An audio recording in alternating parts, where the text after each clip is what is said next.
नमस्कार प्यारे साथियों। आज हम जो इस क्लास में पढ़ने वाले हैं वो है कि सेंटेंस की पूरी प्रक्रिया किस तरह से होती है, यानी कि हम सेंटेंस बनाने तक का जो सफ़र है वो किस तरह से तय करते हैं। सेंटेंस कब जाके हमें प्राप्त होता है, उससे पहले हमें कितनी सारी चीज़ें पढ़नी होती हैं, क्या क्या उससे हमें हल करना होता है, तब जाकर हम एक सेंटेंस पर पहुंचते हैं। तो सबसे पहले मैं बता देता हूँ, इस क्लास से पहले मैं 3 क्लास अपलोड कर चुका हूँ जिनमें मैंने बिल्कुल बेसिक चीज़ों को बताया है। जैसे कि सबसे पहले ही जो हमारी चीज़ होती है इंग्लिश की, वो होती है कि हम सबसे पहले वर्णमाला को जान लें, यानी कि हम अल्फ़ाबेट को अच्छे से जान लें कि ग्रामर की जो अल्फ़ाबेट है वो किस तरह से है, उसमें जो लेटर्स डिवाइड किए गए हैं वो किन पार्ट्स में डिवाइड किए गए हैं, कितने प्रकार के होते हैं, और ए और एन का यूज हमने वहाँ पर सीखा है। साउंड के आधार पर कितने साउंड्स होते हैं, ये सारी चीज़ें चर्चा में रही। आज के वीडियो में हम शुरू करेंगे, ये ग्रामर का 4वें नंबर का वीडियो है, तो इसमें आज जो हम शुरू करेंगे वो है बिल्कुल बेसिक ही है, और सेंटेंस देखेंगे कि सेंटेंस कब जाके हमें प्राप्त होता है। उससे पहले कितनी सारी चीज़ें होती है। देखो, सबसे पहले हमने जो पिछली क्लासों में पढ़ा है हम थोड़ा उसको रिकॉल कर लेते हैं। सबसे पहले हमने पढ़ा अल्फ़ाबेट, सबसे पहले हमने अल्फ़ाबेट को पढ़ा, और अल्फ़ाबेट में हमने पढ़ा लेटर्स को। क्या पढ़ा हमने? लेटर्स को हमने वहाँ देखा, ठीक है। उसके बाद लेटर्स में जो हमने देखा, लेटर्स के काइंड्स देखे यानी कि टाइप्स देखे, और इसमें हमने 2 प्रकार के लेटर पढ़े, पहला वोवेल्स और दूसरा कॉन्सोनेंट, ठीक है। इनकी संख्या कितनी होती है? वोवेल्स की संख्या होती है 5 और इनकी संख्या होती है 21। तो इस तरह से कितने हो जाते हैं? टोटल 26 हो जाते हैं, यानी कि जो इंग्लिश अल्फ़ाबेट के सभी लेटर्स हैं वे कितने हैं? 26 हैं। इसके बाद हमने जो बात करी वो करी हमने ए और एन का यूज, हम किन शब्दों के साथ ए और एन का यूज कर सकते हैं। फिर हमने जाना कि लेटर्स की, यहाँ पर हमने जान लिया है हालांकि जो लेटर्स होते हैं उनकी डेफिनेशन क्या होती है, अल्फ़ाबेट की डेफिनेशन को भी जाना है। अब हम बात जो करने वाले हैं आज के वीडियो में, आज के वीडियो में हम बात करेंगे कि सेंटेंस बनता कैसे। देखो, सबसे पहले जब हमने लेटर पढ़ लिए हैं तो लेटर पढ़ने के बाद जो चीज़ें होती हैं वो होती है, लेटर के बाद बनता है वर्ड। क्या बनता है? वर्ड बनता है, यानी कि शब्द। लेटर के बाद वर्ड बनता है। अब ये वर्ड होता क्या है, सबसे पहले हमें ये जानना जरूरी है कि ये जो वर्ड है ये क्या होता है। देखो, जब हम अंग्रेजी अल्फ़ाबेट को जान लिया है हमने, तो उसमें क्या है, जो अंग्रेजी के लेटर्स होते हैं यानी कि जो वर्ण होते हैं उनको क्या है, हम एक क्रम में अगर रख दें और उनसे हमें कोई अर्थपूर्ण चीज़ प्राप्त हो जाए तो उसी को हम क्या कहेंगे? उसी को हम कहेंगे वर्ड, यानी कि उसी को हम क्या कहेंगे? शब्द कहेंगे। तो हम इसकी डेफिनेशन अगर लिखना चाहें तो इस तरह से लिख सकते हैं, ए मीनिंगफुल ग्रुप ऑफ लेटर्स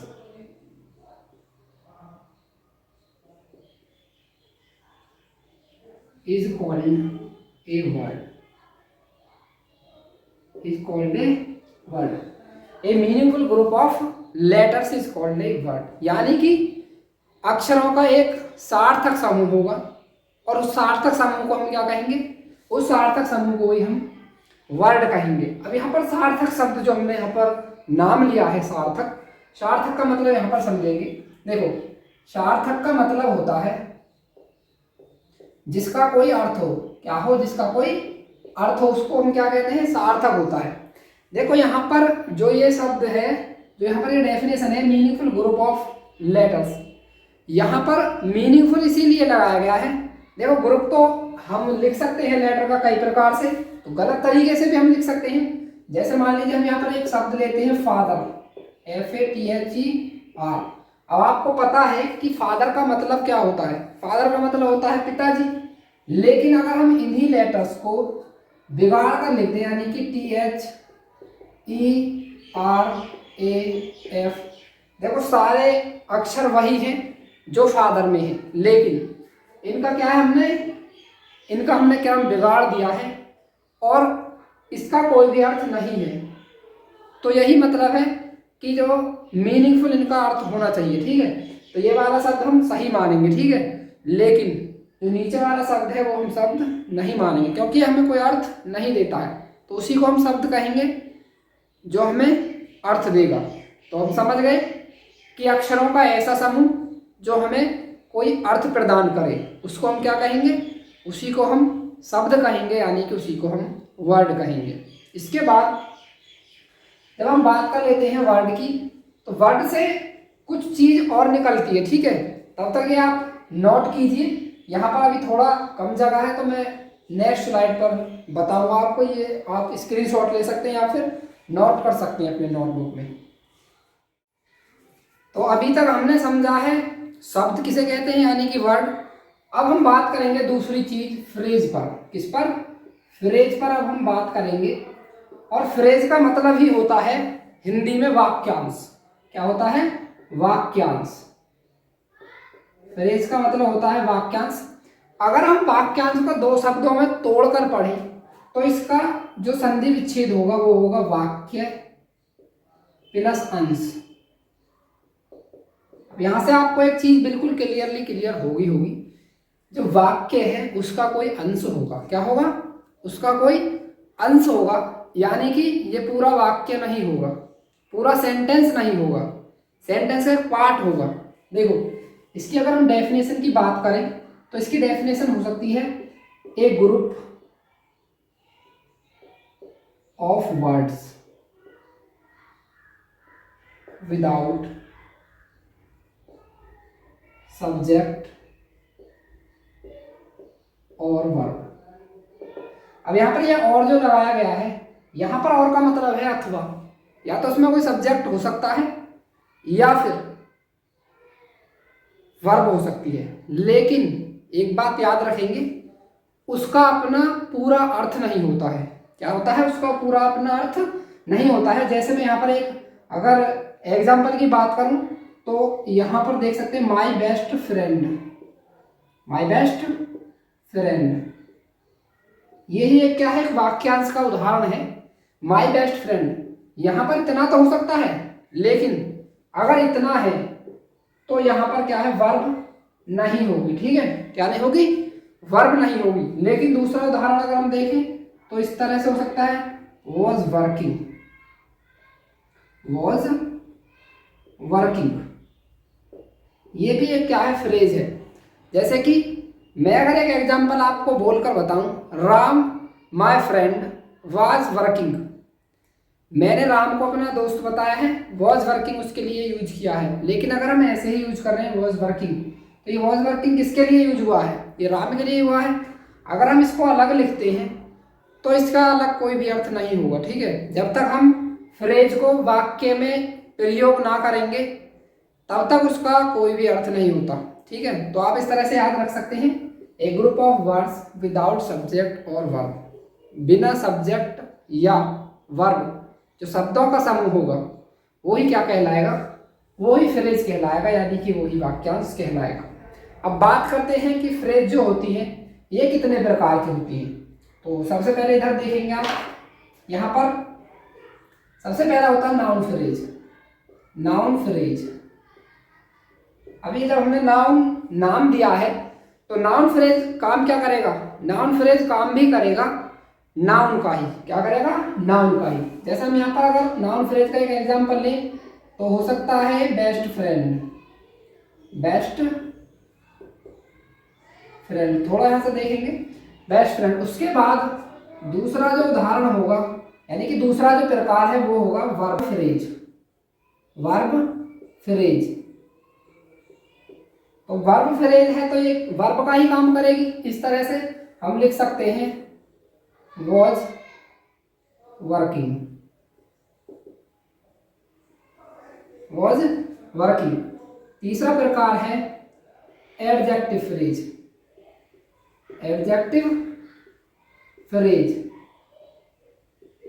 अभी अगर एडजेक्टिव फ्रेज है तो एडजेक्टिव का ही कार्य करेगी। जैसे हम अगर इसका एग्जांपल लें तो इसका एग्जांपल होगा वेरी प्रिटी, वेरी प्रति। देखो उसके बाद है 4वां नंबर, एक हो सकती है एडवर्बल फ्रेज। एडवर्बल फ्रेज हो सकती है। और एडवर्बल फ्रेज किसका काम करेगी? एडवर्बल फ्रेज काम करेगी, एडवर्बल फ्रेज एडवर्ब का ही काम करेगी, ठीक है। जैसे कि रियली स्लोली, रियली स्लोली, ये एग्जांपल है एडवर्ब क्लॉज का। उसके बाद हो सकती है 5वां प्रकार हो सकता है प्रीपोजिशनल फ्रेज। प्रीपोजिशनल फ्रेज जैसे कि in the bill, in the bill, यहाँ पर इन प्रीपोजिशन का यूज किया गया है, ठीक है। तो इस प्रकार से जो प्रीपोजिशनल फ्रेज होगी उसमें प्रीपोजिशन का प्रयोग किया जाएगा। लेकिन फिर से मैं एक बार बता देता हूँ, जो फ्रेज होती है उनका अपना कोई भी अर्थ नहीं होता है, वो एक वाक्य का कार्य नहीं कर सकती जब तक उनको हम किसी वाक्य में प्रयोग ना करें। यानी कि जब तक हम उसे किसी सेंटेंस में यूज नहीं करेंगे तब तक उसका कोई भी अर्थ नहीं होगा। लेकिन जब हम इसे सेंटेंस में प्रयोग कर लेंगे तब ये अर्थ देने लगेगा, ठीक है। अभी हमने यहाँ पर देख लिया है दो चीज़ों को, वर्ड देख लिया है और वर्ड से बनती है फ्रेज, वर्ड से बनती है फ्रेज। सबसे पहले हमने देखा लेटर, लेटर से बनता है वर्ड, वर्ड के बाद बनती है फ्रेज। अब हम यहाँ पर तीसरी बात करेंगे, यानी कि अब जो हम नेक्स्ट बात करने वाले हैं वो क्या है वो देखते हैं। तब तक आप ये क्या है ये नोट कर सकते हैं या फिर इसका स्क्रीनशॉट लेकर अपने मोबाइल फोन में रख सकते हैं। अब हम नेक्स्ट जो बात करेंगे वो करेंगे अगली चीज पर, और अगली चीज होती है क्लॉज के नाम से। क्लॉज, और क्लॉज को हम हिंदी में कहते हैं उपवाक्य। क्या कहते हैं? उपवाक्य। अब उपवाक्य क्या होता है ये थोड़ा जानेंगे, ठीक है। देखो अभी हमने फ्रेज पढ़ा, फ्रेज का मतलब होता है ये शब्दों का ग्रुप होगा, वर्ड्स का ग्रुप होगा, लेकिन अपना कोई अर्थ नहीं होगा जब तक इसको वाक्य में प्रयोग नहीं करेंगे। उपवाक्य एक वाक्य का ही काम करता है, लेकिन इसमें जो क्लॉज होती हैं ये अलग अलग प्रकार के वाक्यों में होती हैं, और कुछ क्लॉज ऐसी होती हैं जो दूसरी क्लॉज पर निर्भर होती हैं। यानी कि जब तक उनमें एक क्लॉज ना होगी पहले तब तक वो अपना अर्थ पूरी तरह से नहीं देंगे, ठीक है। तो देखो हम लिख सकते हैं a group of words that includes a subject and a verb and form a sentence or a part of sentence। समझ रहे हैं? देखो A group of word that includes a subject and a verb, मतलब कि शब्दों का एक ऐसा समूह होगा जिसमें एक सब्जेक्ट भी होगा और एक वर्ब भी होगी। क्या होगी? एक सब्जेक्ट भी होगा और एक वर्ब भी होगी, लेकिन क्या करेगा वो एक सेंटेंस को फॉर्म करेगा, यानी कि सेंटेंस को निर्मित करेगा, यानी कि सेंटेंस का रूप होगा, और ए पार्ट ऑफ सेंटेंस, या फिर एक सेंटेंस का भाग हो सकता है। क्या हो सकता है? एक सेंटेंस का भाग हो सकता है। यहाँ पर थोड़ा समझेंगे। देखो मैं यहाँ पर एक क्लॉज आपको लिखकर बता देता हूं, जैसे I will call you when I reach home. I will call you when I reach home. देखो आई विल कॉल यू ये क्या है? एक सेंटेंस ही है। ये क्या है? एक सेंटेंस है, लेकिन व्हेन आई रीच होम, यहां पर जो व्हेन आई रीच होम दिया है ये क्या है? ये एक उपवाक्य है। क्या है? ये उपवाक्य है। इसी तरह से हम इसको भी क्या नाम देंगे? उपवाक्य देंगे, ठीक है। इसको भी हम उपवाक्य नाम देंगे। तो यानी कि ये दोनों क्या हैं, उपवाक्य हैं। उपवाक्य जो होते हैं यानी कि जो क्लॉज होती हैं वे होती हैं 3 प्रकार की। कौन सी होती हैं, 3 प्रकार की होती हैं। सबसे पहली जो क्लॉज होगी, सबसे पहली क्लॉज होती है प्रिंसिपल क्लॉज। प्रिंसिपल क्लॉज, और प्रिंसिपल क्लॉज को हम या तो मेन क्लॉज भी कह देते हैं। मेन क्लॉज यानी कि हम इसकी अगर बात करते हैं तो इसको कहते हैं मुख्य उपवाक्य। क्या कहते हैं, मुख्य उपवाक्य कहते हैं। अभी मैं यहाँ पर थोड़ा सा बता देता हूँ मुख्य उपवाक्य होते कौन से हैं। देखो, मुख्य उपवाक्य वे उपवाक्य होते हैं जो अपना अर्थ प्रकट करने के लिए किसी दूसरे वाक्य पर निर्भर नहीं होते हैं। तो हम इसको, जब ये निर्भर नहीं होगा तो इसको हम क्या कह सकते हैं, हम इसको इंडिपेंडेंट भी, क्या है, इंडिपेंडेंट भी बोल सकते हैं। इंडिपेंडेंट क्लॉज, ठीक है। तो हम इसको क्या कहेंगे, इंडिपेंडेंट क्लॉज भी, यानी कि अनाश्रित उपवाक्य हम इसको कह सकते हैं, ठीक है। ये किसी भी क्लॉज पर अपना अर्थ देने के लिए निर्भर नहीं होती है, ठीक है। उसके बाद जो दूसरी क्लॉज होती है वो होती है सबऑर्डिनेट क्लॉज। क्या होती है, सबऑर्डिनेट क्लॉज होती है सबऑर्डिनेट क्लॉज। और सबऑर्डिनेट को हम कहते हैं आश्रित उपवाक्य। आश्रित उपवाक्य। अब यहाँ पर ऊपर जो हमने एग्जाम्पल लिया है ये थोड़ा ध्यान से समझेंगे। देखो, आश्रित उपवाक्य कहते हैं या फिर हम इसको डिपेंडेंट क्लॉज भी कहते हैं। डिपेंडेंट क्लॉज के नाम से भी हम इसको जानते हैं।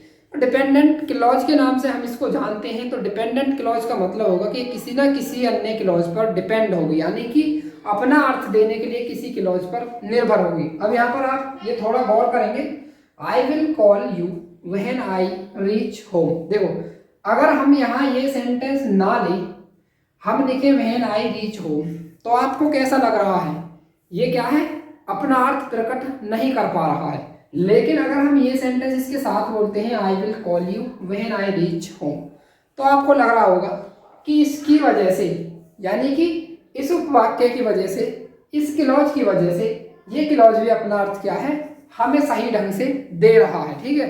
तो हम कह सकते हैं जो क्लॉज ये वाली है, ये कौन सी क्लॉज है, ये है आश्रित उपवाक्य यानी कि सबऑर्डिनेट क्लॉज। तो आप समझ गए होंगे कि जो क्लॉज अपना अर्थ प्रकट करने के लिए किसी अन्य क्लॉज पर निर्भर करती है वो ही क्या होती है, सबऑर्डिनेट क्लॉज होती है, या फिर हम इसको कह सकते हैं डिपेंडेंट क्लॉज, ठीक है। उसके बाद जो ये पहली क्लॉज है आई विल कॉल यू, हम इसको स्वतंत्र रूप से प्रयोग कर सकते हैं। अगर हम आई विल कॉल यू ही लिखें तो ये क्या है, इसमें हमें किसी अन्य क्लॉज का सहारा लेने की कोई आवश्यकता नहीं है। तो जिनमें भी किसी अन्य क्लॉज की सहायता लेने की आवश्यकता ना पड़े उन्हीं को हम कहते हैं प्रिंसिपल क्लॉज या फिर इंडिपेंडेंट क्लॉज। देखो, यहाँ पर वहन क्या है, वहन यहाँ पर एक कंजक्शन का कार्य कर रहा है और ये सबऑर्डिनेट कंजक्शन है, ठीक है, सबऑर्डिनेटिंग कंजक्शन है। अब है हमारा तीसरा प्रकार, और तीसरा प्रकार होता है कोऑर्डिनेटिंग, कोऑर्डिनेट भी कह सकते हैं, कोऑर्डिनेट क्लॉज, कोऑर्डिनेट क्लॉज। और इसको हम कहते हैं समान पदीय उपवाक्य, समान पदीय उपवाक्य। अब यहां पर समझेंगे समान पदीय उपवाक्य कौन से होते हैं। देखो, यहां पर मैं एक एग्जांपल ले लेता हूं, इस साइड में ले लेता हूं इस वाली क्लॉज का, Ram goes to market and he buys some fruits.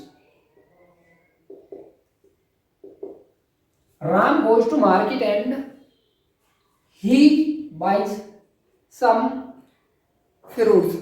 Ram बाजार जाता है और कुछ फल खरीदता है। यहां पर जो आप देख रहे हैं एक शब्द एंड, इसको थोड़ा ध्यान से समझेंगे। जो एंड शब्द है उसने इस वाली क्लॉज को और इस वाली क्लॉज को क्या कर दिया है, इन दोनों क्लॉज को आपस में जोड़ दिया है। ठीक है, जो कोऑर्डिनेट क्लॉज होती है वे कोऑर्डिनेटिंग कंजक्शन से ही जुड़ी होती है। ठीक है, तो कोऑर्डिनेटिंग कंजक्शन अलग होते हैं और सबऑर्डिनेटिंग कंजक्शन अलग होते हैं। जैसे कि यहाँ पर हो सकता है बट, और हो सकता है, ठीक है, सो दैट हो सकता है। तो इस तरह के कुछ कंजक्शन हैं, इन पर हम विस्तार में चर्चा करेंगे। अभी मैं यहाँ पर बिल्कुल विस्तार से नहीं पढ़ा रहा हूँ, अभी मैं यहाँ पर बिल्कुल बेसिक चीज़ों को करा रहा हूँ। जब मैंने डिटेल में पढ़ाऊंगा तो बहुत अच्छे से कराऊंगा, क्योंकि अभी मैंने यहाँ पर कुछ नहीं बताया है। प्रिंसिपल क्लॉज बताई है, उसके बाद जो सबऑर्डिनेट क्लॉज है, सबऑर्डिनेटिंग क्लॉज जो होती है ये भी 3 प्रकार की होती है। इन पर भी हम चर्चा करेंगे, noun clause, adjective clause, adverb clause. तो अभी यहाँ पर मैं बिल्कुल क्या है, चीज़ों को उस तरह से बता रहा हूँ कि आपका जो बेस है वो बिल्कुल समझ जाए। ठीक है, इसके बाद हमने क्या है, ये कर लिया है हमने उपवाक्य तक। ठीक है, तो अभी हमारे समझ में ये सारी चीज़ें आ गई होंगी, उम्मीद करता हूँ। अभी हो सकता है ना भी आई हो, लेकिन जब आप ये खुद एक बार करके देखेंगे, ये एक बार पढ़ेंगे, तो आप अच्छे से समझ जाएंगे। ठीक है, तो ये आप नोट कर सकते हैं या फिर अपने मोबाइल पे स्क्रीनशॉट इसका लेके रख सकते हैं। ठीक है, पॉज करके इसको नोट भी कर सकते हैं। तो अभी तक हमने जो छोटे टॉपिक्स हैं इन सब पर चर्चा की है।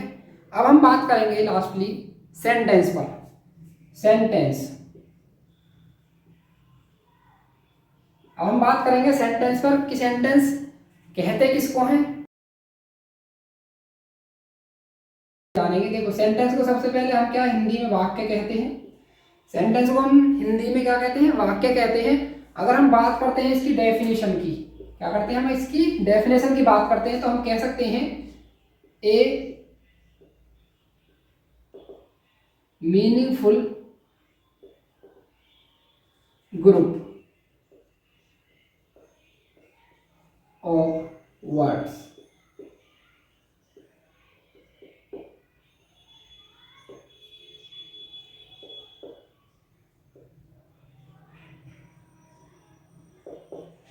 ए meaningful group of words is called a sentence. शब्दों के सार्थक समूह को क्या कहते हैं, सेंटेंस कहते हैं, यानी कि वाक्य कहते हैं। तो यहाँ पर आप चीज समझ गए होंगे। देखो, जैसे कि ए बैड बॉय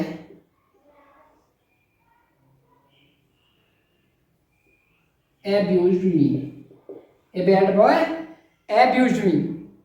तो यहाँ पर जो नीचे आप देख रहे हैं ये क्या है, सेंटेंस है, a bad boy abused me।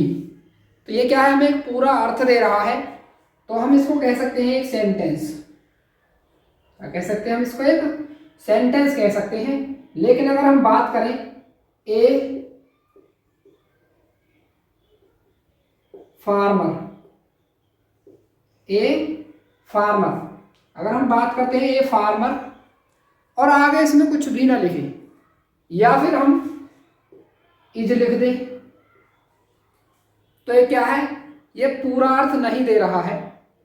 तो जो पूरा अर्थ नहीं देगा उसको हम सेंटेंस नहीं कहेंगे। क्या नहीं कहेंगे, उसको हम सेंटेंस नहीं कहेंगे। तो ये सेंटेंस हमारा क्या है, एकदम सही है। तो इस तरह से हम समझ सकते हैं कि जो शब्दों का एक समूह होगा उसका कोई ना कोई अर्थ होना चाहिए, और उस अर्थपूर्ण समूह को ही हम क्या कहेंगे, उस अर्थपूर्ण समूह को ही हम एक सेंटेंस का नाम देंगे। अब थोड़ा चीज़ों को समझते हैं। देखो, सबसे पहले हमने पढ़ा किसके बारे में, सबसे पहले हमने पढ़ा वर्णमाला के बारे में। उसके बाद हमने देखा लेटर। क्या देखा, लेटर्स देखा। उसके बाद हमने देखा लेटर्स। उसके बाद लेटर से हमारा क्या बना, वर्ड बना। वर्ड के बाद हमने देखा फ्रेज, और फ्रेज के बाद बना क्लॉज। क्या बना, क्लॉज, और क्लॉज के बाद बना सेंटेंस। क्लॉज के बाद सेंटेंस बना। तो हमें यहाँ से एक चीज क्लियर होती है कि जो सबसे छोटी यूनिट होगी भाषा की, जो भाषा की सबसे छोटी इकाई होती है उसी को हम क्या कहते हैं, लेटर कहते हैं। तो इस तरह से हम ये लिख सकते हैं। ये जो मैंने चिन्ह लगाया है ये आप समझ सकते हैं। जो लेटर होता है वो वर्ड से छोटा होता है, यानी कि वर्ड क्या होता है, लेटर से बड़ा होगा, ठीक है। उसके बाद हम फ्रेज बनाएंगे, और जो फ्रेज होती है वो शब्दों से मिलकर बनती है, और फ्रेज से ही मिलकर बनता है क्या, क्लॉज। तो एक क्लॉज में फ्रेज हो सकती है, ठीक है।